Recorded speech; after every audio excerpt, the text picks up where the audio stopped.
Политическа партия Възраждане откри своята предизборна кампания в Карлово.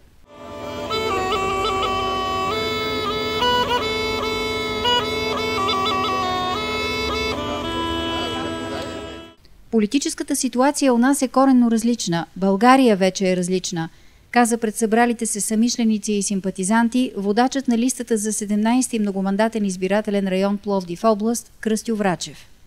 Факт е, че партиите на статуквото са в криза. До сега съществуващата политическа система е пред разпад. В същото време, дори социолозите, които години наред се преструват, че не ни забелязват, обявиха в момента партия Възраждане за втора политическа сила едва в началото на кампанията. Сега България има шанс да преобърне модела, който години наред доведе държавата ни до колапс, изправи народа ни пред опасност от заличаване и загуба на национална идентичност. На нас се пада да спасим държавата си и народа си, защото българските политици от години вземат решения в полза на чужди интереси. Българската държава е подвластна на чужди влияния. Българското образование е в ръцете на фондации, които подмамват децата ни. Българското земеделие е съсипано и се храним с вносни продукти. Българската енергетика е почти напълно унищожена и бяхме на път да я сринем. Българското здравеопазване се нуждае от спешни животоспасяващи мерки, а българските традиции се обезличават и народът ни губи своята идентичност в либералната мъгла. Ние от Възраждане категорично се противопоставяме на всичко това. Ние тръгваме на тези избори, за да ги спечелим и да управляваме България, защото знаем какво трябва да се направи. Имаме капацитета и волята да го направим и го доказваме с всяка своя стъпка.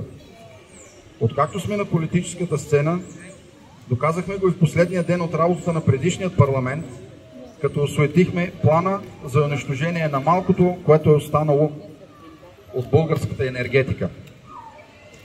Доказахме го и тук в Карлово, като с усилията си спасихме собствеността на емблематичното ни училище, професионална гимназия братята Евлогия и Христо Георгиеви, и не позволихме тя да стане собственост на общината.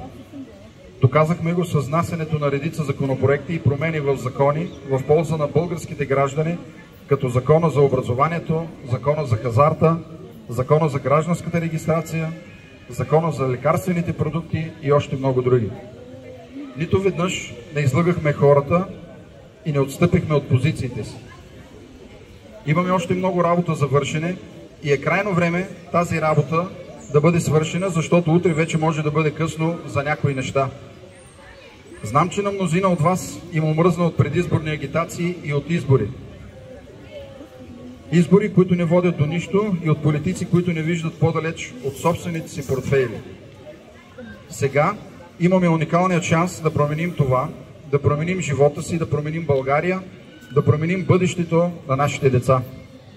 Не бива нито един човек да остане от дома и да не гласува на тези избори. Който не гласува, все едно подкрепя коалицията ГЕРБ, ППДБ и ДПС. А който подкрепя ГЕРБ, ППДБ и ДПС, все едно подкрепя унищожаването на България. Затова, уважаеми съграждани, скъпи сънародници, нашата основна цел сега е да мотивираме колкото може повече хора да излезат и да гласуват на предстоящите парламентарни избори. Има за кого да гласуваме. Врачев представи останалите кандидати за народни представители от Възраждане, които са добре познати на хората в региона, експерти в различни области, с опит и авторитет. За тези два мандата, макар и не пълни, успяхме да покажем, че единственото, което желаем е Пловдив област и в частност нашите родни градове да бъдат променени по начин, по който всеки от нас да живее по-добре. За последното Народно събрание, което за съжаление, или може би не за съжаление, беше доста кратко, Възраждане успя да прекара един изключително важен законопроект.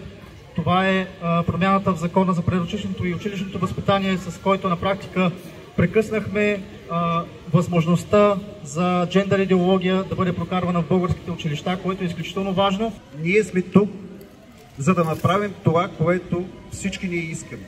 България да заживее по-добре, България да се освободи от зависимостите на няколко олигарси, които управляват в своя полза. Няма да казвам какво обещание, какво ще направим. Мисля, че повечето партии предлагат едно и също нещо. То е красиво в изявленията. Програмите на всички са много хубави, когато ги четеш. Аз предлагам да гледаме по делата. Какво правим ние? Ние сме единствената партия, която не измени на себе си, на избирателите си и на своите идеали. Бяхме последователни, отстоявахме това, за което бяхме избрани от вас и ще продължаваме да правим това. Кандидатите за народни представители поднесоха цветя пред паметника на апостола на свободата Васил Левски. Купуването и продаването на гласове е престъпление.